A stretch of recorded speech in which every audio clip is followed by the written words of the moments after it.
ஆண்டவராகிய இயேசு கிறிஸ்துவின் இனிய நாமத்தில் உங்கள் அனைவருக்கும் வாழ்த்துதலையும் வணக்கத்தையும் தெரிவித்துக் கொள்கிறேன். இந்த நாளிலும் வேதாகம தேன்துளிகள் என்ற பகுதியிலே நாம் சிந்திக்க இருக்கின்ற பகுதி 7 வித பாவிகள்.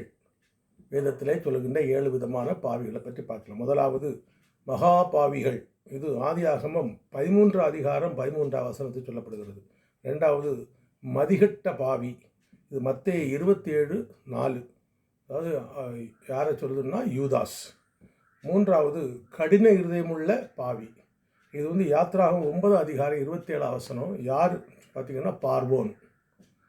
நான்காவது தீங்கு தங்களுக்கு நேரிடாது என்று சொல்லுகிற பாவிகள். இது வசனம் ஆமோஸ் 9 அதிகாரம் 10 வசனம். ஐந்தாவது சுயநீதி உள்ள பாவி. இது லூக்கா 18 அதிகாரம் வசனம் 11-12. இது யாருன்னு பார்த்தா பரிசேயன். ஆறாவது மனம் திரும்புகிற பாவி.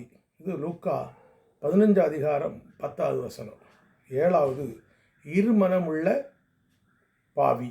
இது யாருன்னு சொன்னால் என்னாகும் 22 அதிகாரம் 34 வசனம் சொல்லப்படுகிறது. பேர் யாருன்னா பீலேயாம்.